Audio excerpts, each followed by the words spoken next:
പലപ്പോഴും അവനെ വിലങ്ങും ചങ്ങലയും കൊണ്ട് ബന്ധിച്ചിട്ടും അവൻ ചങ്ങല വലിച്ചു പൊട്ടിച്ചും വിലങ്ങ് ഉരുമി ഓടിച്ചു കളഞ്ഞു. ആർക്കും അവനെ അടയ്ക്കുവാൻ കഴിഞ്ഞില്ല. 12 സംവത്സരമായിട്ട് രക്തസ്രാവമുള്ളവളായി പല വൈദ്യന്മാരാലും ഏറിയോത് സഹിച്ച് തനിക്കുള്ളതൊക്കെയും ചെലവഴിച്ചിട്ടും ഒട്ടും ഭേദം വരാതെ ഏറ്റവും പരവശയായി തീർന്നിരുന്ന ഒരു സ്ത്രീ യേശുവിൻ്റെ വർത്തമാനം കേട്ടു. ഇനി 35-ാമത്തെ വാക്യം. ഇങ്ങനെ പറഞ്ഞുകൊണ്ടിരിക്കുമ്പോൾ തന്നെ പള്ളിപ്രമാണിയുടെ വീട്ടിൽ നിന്ന് ആൾ വന്നു. നിന്റെ മകൾ മരിച്ചുപോയി, ഗുരുവിനെ ഇനി അസഹ്യപ്പെടുത്തുന്നത് എന്തിന് എന്ന് പറഞ്ഞു. നിങ്ങൾ ഈ 3 വാക്യങ്ങളും വായിച്ചത് ഒറ്റ പുസ്തകത്തിൽ നിന്നാണ്. മർക്കോസ് സുവിശേഷം 5-ാം അധ്യായത്തിൽ നിന്നാണ്. ഒന്നാമത്തെ ഇൻസിഡന്റ്, ചങ്ങല കൊണ്ട് കെട്ടിയാൽ ചെങ്ങല വലിച്ചു പൊട്ടിക്കുന്ന, ജയിലിനകത്ത് കൊണ്ടിട്ടാൽ ജയിൽ പൊളിച്ച് വെളിയിൽ വരുന്ന, 10-50 പേര് ഒന്നിച്ചു ചേർന്ന് പിടിച്ചാലും അവരെ വലിച്ചെറിഞ്ഞ് ഓടുന്ന അതിശക്തമേറിയ 6000 അശുദ്ധാത്മാക്കൾ ബാധിച്ച, മാനസിക നിലകൾ തെറ്റിയ, സമനില തെറ്റിയ, ഭൂതഗ്രസ്തനായ ഒരു ചെറുപ്പക്കാരൻ. അവനെ ആർക്കും അടക്കാൻ കഴിഞ്ഞില്ല. വാക്ക് ശ്രദ്ധിക്കണം, അവനെ ആർക്കും അടക്കാൻ കഴിഞ്ഞില്ല. ഒരു മനുഷ്യനും ഒരു ഗവൺമെൻറ്റിനും ഒരാരോഗ്യമുള്ളവനും ആരോഗ്യമില്ലാത്തവനും ഒന്നും കൈകാര്യം ചെയ്യാൻ പറ്റാത്ത ഒരുത്തൻ. 2-ാമത്തെ വിഷയം, മർക്കോസ് 5-ന്റെ 2-ാമത്തെ വിഷയം 27-ാമത്തെ വാക്യത്തിൽ പറയുന്നു, പല വൈദ്യന്മാരാലും ഏറിയ ഒന്ന് സഹിച്ച് തനിക്കുള്ളതൊക്കെയും ചെലവഴിച്ചിട്ടും ഒട്ടും ഭേദം വരാത്ത ഏറ്റവും പരവശയായി തീർന്ന ഒരു സ്ത്രീ യേശുവിൻ്റെ വർത്തമാനം കേട്ടു. അവളുടെ പ്രശ്നം 12 വർഷം ബ്ലീഡിംഗ് ആണ്. 12 years ആയിട്ട് അവൾക്ക് ബ്ലീഡിംഗ് ഇഷ്യൂ ആണ്. അവളുടെ ആരോഗ്യം നഷ്ടപ്പെട്ടുകൊണ്ടിരിക്കുന്നു. അവളുടെ ബലം ക്ഷയിച്ചുകൊണ്ടിരിക്കുന്നു. അവൾ വളരെ ക്ഷീണിതയാണ്. വീടും പറമ്പും എഴുതി വിറ്റ് ചികിത്സിച്ചു. പക്ഷേ ഇത്രയും ഫിസിഷ്യന്മാരെ കണ്ടിട്ടും ഇത്രയും ഡോക്ടർമാരെ കണ്ടിട്ടും ഇവൾക്ക് സൗഖ്യം ഉണ്ടായില്ല. അതാണ് ആർക്കും സഹായിക്കാൻ, വൈദ്യശാസ്ത്രത്തിന് സഹായിക്കാൻ കഴിയാതെ പോയ ഒരു സ്ത്രീ. ആദ്യത്തെ വിഷയത്തിൽ ഗവൺമെൻറ്റിനും നാട്ടുകാർക്കും സഹായിക്കാൻ പറ്റാത്ത ചെറുപ്പക്കാരൻ. മർക്കോസ് സുവിശേഷം 5-ാം അധ്യായത്തിലെ 2-ാമത്തെ സംഭവം, ആർക്കും ഒരു വൈദ്യശാസ്ത്രത്തിനും സഹായിക്കാൻ കഴിയാത്ത ഒരു രോഗി. 3-ാമത്തെ വിഷയം 35-ാമത്തെ വാക്യമാണ്. യായിറോസ് എന്ന് പറയുന്ന പള്ളിപ്രമാണിയുടെ മകളുടെ വിഷയം. ആ കൊച്ചിൻ്റെ പ്രശ്നം യേശുവിൻ്റെ അടുക്കൽ പറയാൻ യായിറോസ് വന്നു. പക്ഷേ കുറച്ച് സമയം കഴിഞ്ഞപ്പോൾ, ഇങ്ങനെ യായിറോസ് പ്രാർത്ഥനാ വിഷയം പറഞ്ഞുകൊണ്ടിരിക്കുമ്പോൾ വീട്ടിൽ നിന്ന് ആള് വന്നിട്ട് പറഞ്ഞു, നിന്റെ മകൾ മരിച്ചുപോയി, ഇനി ഗുരുവിനെ പ്രയാസപ്പെടുത്തേണ്ട. ഇത് 3ഉം ഒറ്റ അധ്യായത്തിലാണ്. 3-ാമത്തെ സംഭവം എന്ന് പറയുന്നത് മരിച്ചുപോയ ഒരു കുഞ്ഞാണ്. ഇനി ഈ കുഞ്ഞിനെ ആർക്ക് രക്ഷിക്കാൻ കഴിയും? മരിച്ചുപോയ കുട്ടിയെ ഇനി ഏത് ഹോസ്പിറ്റലുകാർക്ക് തിരിച്ചു പിടിക്കാൻ കഴിയും? മരിച്ചുപോയ കുട്ടിയെ ഇനി ആർക്ക് രക്ഷിക്കാൻ കഴിയും? അപ്പം നിങ്ങൾ ഈ 3 കേസും ഒന്ന് ശ്രദ്ധിച്ച് കേൾക്കണം. മർക്കോസ് 5-ൽ കാണുന്ന 3 സംഭവങ്ങൾ. 1, നാട്ടുകാർക്ക് കൈകാര്യം ചെയ്യാൻ കഴിയാത്ത ഒരു ചെറുപ്പക്കാരൻ. 2, വൈദ്യശാസ്ത്രത്തിന് കൈകാര്യം ചെയ്യാൻ കഴിയാത്ത ഒരു രോഗി. 3, ഇനി മതത്തിനോ മനുഷ്യനോ ലോകത്തിനോ ഉലകത്തിലാർക്കും രക്ഷിക്കാൻ കഴിയാത്ത മരിച്ച ഒരു കുട്ടി. ഇത് 3ഉം ആർക്കും ഹാൻഡിൽ ചെയ്യാൻ കഴിയാത്ത 3 കേസുകളാണ്. എന്നാൽ ഇത് 3ഉം യേശു ഹാൻഡിൽ ചെയ്തു. ഇത് 3ഉം യേശു കൈകാര്യം ചെയ്തു. ഇന്ന് പകൽ നിനക്ക് കൈകാര്യം ചെയ്യാൻ കഴിയാത്തത്, വൈദ്യശാസ്ത്രത്തിന് കൈകാര്യം ചെയ്യാൻ കഴിയാത്തത്, മനുഷ്യനും മതത്തിനും കൈകാര്യം ചെയ്യാൻ കഴിയാത്തത്, നിനക്ക് ഹാൻഡിൽ ചെയ്യാൻ കഴിയാത്തത്, നിന്റെ കയ്യിൽ നിന്ന് പോയി എന്ന് നീ പറയുന്നത്, എന്നെ കൊണ്ട് ഇനി അത് സാധിക്കുകയില്ല എന്ന് നീ വിധി എഴുതിയത്, ആ വിഷയത്തെ കൈകാര്യം ചെയ്യാൻ യഹൂദ ഗോത്രത്തിന്റെ സിംഹമായവൻ, രാജാധി രാജാവായവൻ, കർത്താധി കർത്താവായവൻ ബഥാനിയയിലൂടെയും കവർന്നഹോമിലൂടെയും ഗലീലയിലൂടെയും നെടുകയും കുറുകയും കുറുകയും നടന്ന് അന്ധന്റെ കണ്ണുകളെ തുറന്ന് ചെകിടന്റെ ചെവിയെ കേൾപ്പിച്ച ഊമരെ സംസാരിപ്പിച്ച മരിച്ചവരെ ഉയർപ്പിച്ച ഭൂതഗ്രസ്തനെ സുവിശേഷകനാക്കിയ രക്തസ്രവക്കാരി സ്ത്രീയെ സാക്ഷിയാക്കിയ യായിറോസിനെ അഭിമാനമാക്കിയ യേശുവിന്റെ കരത്തിൽ ചലിക്കുന്നുണ്ട്. വിശ്വസിക്കാമോ? എനിക്ക് കൈകാര്യം ചെയ്യാൻ കഴിയാത്ത എന്റെ ഭർത്താവിനെ യേശു ഹാൻഡിൽ ചെയ്യും. എനിക്ക് കൈകാര്യം ചെയ്യാൻ കഴിയാത്ത എന്റെ സാമ്പത്തിക വിഷയം യേശു കൈകാര്യം ചെയ്യും. എനിക്ക് കൈകാര്യം ചെയ്യാൻ കഴിയാത്ത എന്റെ രോഗത്തെ യേശു കൈകാര്യം ചെയ്യും. എനിക്ക് കൈകാര്യം ചെയ്യാൻ കഴിയാത്ത എന്റെ തലമുറയെ യേശു കൈകാര്യം ചെയ്യും. നിനക്ക് ഹാൻഡിൽ ചെയ്യാൻ കഴിയാത്തതിനെ കയ്യിലെടുക്കാൻ ഇതാ യഹൂദ ഗോത്രത്തിലെ സിംഹം, the lion of Judah, the lion is roaring. പരിശുദ്ധാത്മാവ് ഇന്ന് പകൽ ചിലരോട് ദൂതറിയിക്കുന്നു, അയ്യോ എനിക്കിത് കൈകാര്യം ചെയ്യാൻ കഴിയുന്നില്ല, എനിക്കിത് ഹാൻഡിൽ ചെയ്യാൻ കഴിയുന്നില്ല, ഇതെങ്ങനെ സാധിക്കും, ഇതെങ്ങനെ സംഭവിക്കും, എൻ്റെ തലമുറയ്ക്കൊരു മാറ്റം ഉണ്ടാകുമോ, എൻ്റെ രോഗം സൗഖ്യമാകുമോ, എൻ്റെ ആത്മീയ ജീവിതം അനുഗ്രഹിക്കപ്പെടുമോ, എനിക്കൊരു ശുശ്രൂഷ ഉണ്ടാകുമോ, എന്നെ നിന്ദിച്ചവരുടെ നടുവിൽ ഞാൻ മാനിക്കപ്പെടുമോ, എല്ലാം അവസാനിച്ചു എന്ന് വിധി എഴുതിയവരുടെ നടുവിൽ എൻ്റെ ഭാവി എന്താകും എന്ന് ചോദിക്കുന്നവരോട് യേശു പറയുന്നു, മോളെ ആ കേസ് എന്റെ കയ്യിലോട്ട് താ. യായിറോസേ നിന്റെ പൈതലിനെ എന്റെ കയ്യിലോട്ട് താ. ഭൂതഗ്രസ്തനെ നീ എന്റെ അടുക്കലോട്ട് വാ. അയ്യോ രക്തസ്രവക്കാരി സ്ത്രീയെ നീ എന്റെ വസ്ത്രത്തിലെങ്കിലും ഒന്ന് തൊട. The things will change. Come on, let us say everyone, the things will change. The things will change. സഭയോട് കർത്താവ് പറയുന്നു, ഇന്ന് കണ്ട മിശ്രയമിനെ നിനക്ക് കാണാൻ കഴിയത്തില്ല.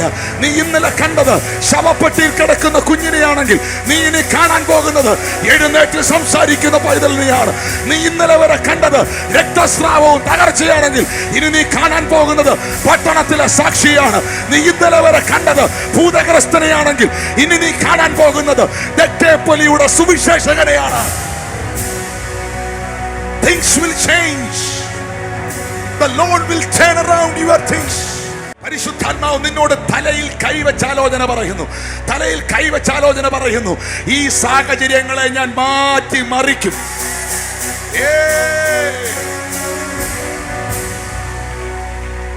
വാഗൊണ്ട് പറഞ്ഞോണ്ടേയിരിക്കണം, വാഗൊണ്ട് പറഞ്ഞോണ്ടേയിരിക്കണം. എനിക്ക് കൈകാര്യം ചെയ്യാൻ കഴിയാത്തതിനെ യേശു കൈകാര്യം ചെയ്യും. എനിക്ക് ഹാൻഡിൽ ചെയ്യാൻ കഴിയാത്തതിനെ യേശു ഹാൻഡിൽ ചെയ്യും. നിന്റെ തലമുറ മദ്യപാനത്തിലായിരിക്കാം, ഒരുപക്ഷെ അവർ വഴിതെറ്റിപ്പോയിരിക്കാം, നിന്റെ ജീവിതം അയ്യോ വലിയ നിരാശയിലായിരിക്കാം. ദൈവത്തിന്റെ ആത്മാവ് ഇന്ന് പകൽ നിന്നോട് ആലോചന പറയുന്നു, പരിശുദ്ധാത്മാവ് നിന്നോട് ദൂത് പറയുന്നു. ബ്രദറെ സിസ്റ്ററെ ശ്രദ്ധിച്ച് കേൾക്കുക, നീ ആയിരിക്കുന്ന അവസ്ഥയെ എന്റെ കയ്യിലോട്ട് താ. ഉടഞ്ഞുപോയ പാത്രമേ നിന്നെ ഞാൻ മറ്റൊരു പാത്രമാക്കും.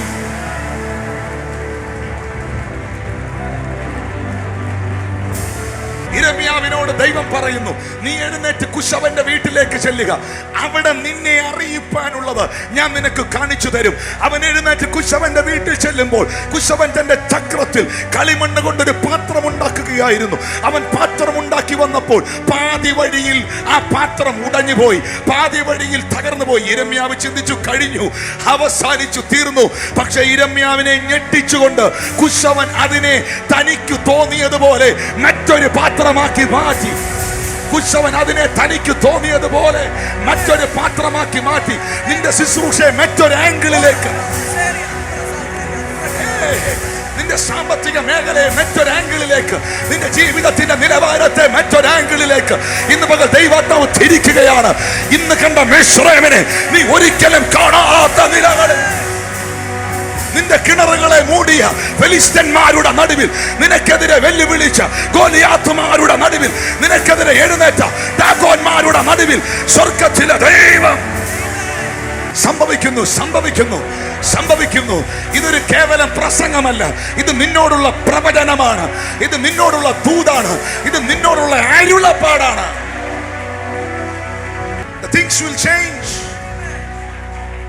My God can do anything.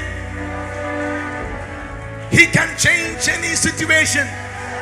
He can change any circumstances. He can change it anything.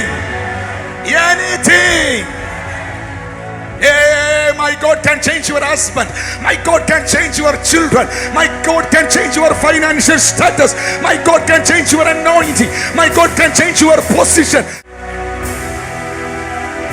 എന്റെ ദൈവത്തിന് എല്ലാം ചെയ്യാൻ കഴിയും. എന്റെ ദൈവത്തിന് എന്തും ചെയ്യാൻ കഴിയും. എന്റെ ദൈവത്തിന് മഴമേഘം അടക്കാൻ കഴിയും. എന്റെ ദൈവത്തിന് മഴമേഘം തുറക്കാൻ കഴിയും. എന്റെ ദൈവത്തിന് ചെങ്കടൽ വിഭാഗിക്കാൻ കഴിയും. എന്റെ ദൈവത്തിന് കിഴക്കൻ കാറ്റിനെ അടുപ്പിക്കാൻ കഴിയും. എന്റെ ദൈവത്തിന് മഞ്ഞയും കാടയും വർഷിപ്പിക്കാൻ കഴിയും. എന്റെ ദൈവത്തിന് പകൽ മേഘസ്തംഭവും രാത്രിയിൽ അഗ്നിത്തൂണുമായി തന്റെ ജനത്തോട് കൂടെ ഇരിക്കാൻ കഴിയും. എന്റെ ദൈവത്തിന് സിംഹത്തിന്റെ വായ അടപ്പിക്കാൻ കഴിയും. എന്റെ ദൈവത്തിന് തീയുടെ ബലം കെടുത്താൻ കഴിയും. എന്റെ ദൈവത്തിന് അസാധ്യമായതൊന്നുമില്ല. അവന് കൂനയായ സ്ത്രീയെ നിവർത്താൻ കഴിയും. അവൻ അന്ധന്റെ കണ്ണ് തുറക്കാൻ കഴിയും. അവന് ചെകിടന്റെ ചെവി കേൾപ്പിക്കാൻ കഴിയും. അവന്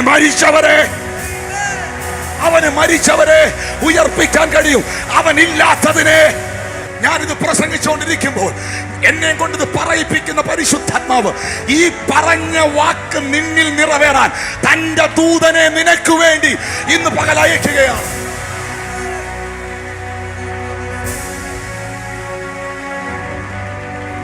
സാമുവേൽ ദാവീദിനെ അഭിഷേകം ചെയ്യുമ്പോൾ അവൻ രാജാവല്ലായിരുന്നു. പക്ഷെ അഭിഷേകം വീണാൽ അവൻ രാജാവായേ പറ്റത്തുള്ളൂ. നീ ആരുമല്ലായിരിക്കും, നീ ഒന്നുമല്ലായിരിക്കും. പക്ഷെ ഇവിടെ വെളിപ്പെടുന്ന ദൈവശക്തി നിന്നെ സകലതുമാക്കി മാറ്റും. ആത്മാവ് നിന്നോട് പറയുന്നത് എടുക്കാൻ കഴിയുമോ? നിന്നെ അവഗണിച്ചവർ നിന്നെ പരിഗണിക്കേണ്ടി വരും. നിന്നെ പുറകോട്ട് തള്ളി മാറ്റിയവർ, അയ്യോ അവര് നിന്നെ മുന്നോട്ട് കൊണ്ടുവരണ്ട. നിന്നെ വിളിച്ച ദൈവം, നിന്നെ അഭിഷേകം ചെയ്ത ദൈവം. സെല്ലിനകത്തിട്ടാൽ സെല്ല് പൊളിക്കുന്നവനെ,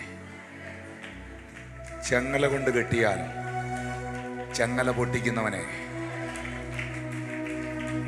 നാട്ടുകാരും റോമാക്കാരും പട്ടാളക്കാരും മുഴുവൻ ശ്രമിച്ചിട്ടും കൈകാര്യം ചെയ്യാൻ പറ്റാത്തവനെ ഇനി ആർക്ക് രക്ഷപ്പെടുത്താൻ പറ്റും?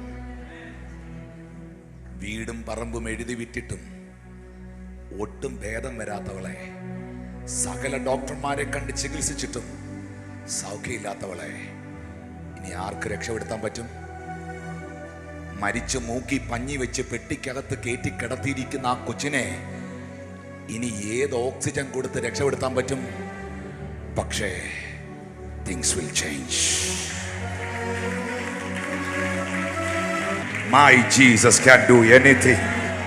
5-ാം അധ്യായത്തിന്റെ 1-ാം വാക്യം തുടങ്ങുന്നത് ഇങ്ങനെയാണ്: അവർ കടലിനക്കരെ ഗദരദേശത്ത് എത്തി. അവർ കടലിനക്കരെ ഗദരദേശത്ത് എത്തി.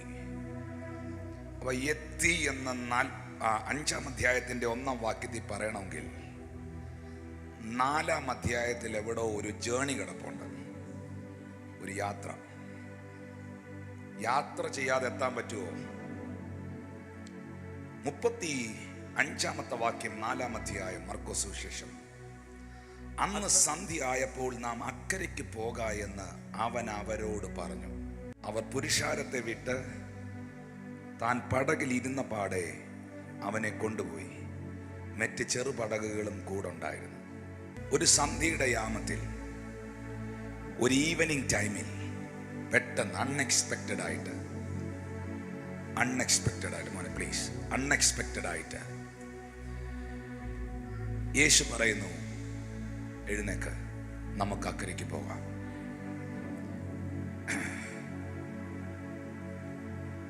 എഴുന്നേക്ക്, നമുക്ക് അക്കരയ്ക്ക് പോകാം. എപ്പോഴാ പറഞ്ഞേ?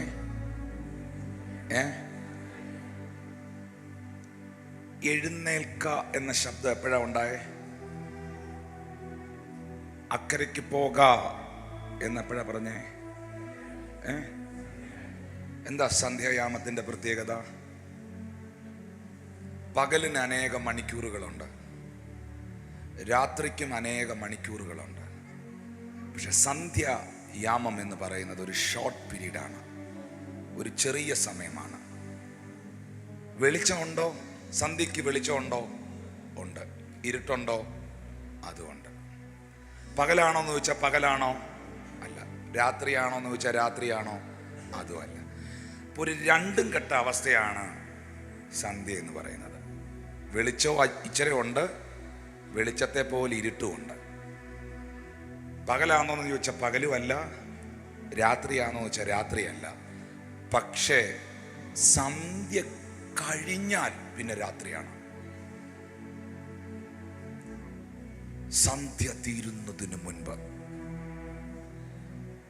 നിലവിലുള്ള വെളിച്ചം നിന്നിൽ കുറയുന്നതിന് മുൻപ് നിന്റെ മുമ്പിൽ ഉദിച്ചു നിന്നിരുന്ന പ്രതീക്ഷയുടെ സൂര്യന്റെ കിരണങ്ങൾ ഇങ്ങനെ അസ്തമിച്ച് താണ് തകർന്ന് തരിപ്പണമാകുന്നതിന് അല്പം മുമ്പ്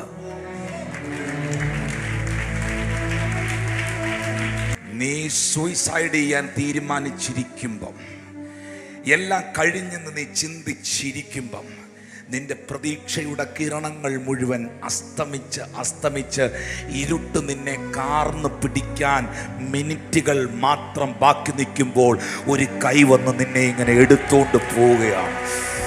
അനുഭവിച്ചവർ ഇവിടെ ഇരിപ്പുണ്ടെങ്കിൽ എത്ര പേർ പറയും, ഇരുട്ടിനെന്നെ വിട്ടുകൊടുക്കാതെ സന്ധ്യായാമത്തിൽ എഴുന്നേൽപ്പിച്ച കർത്താവിന് നന്ദി.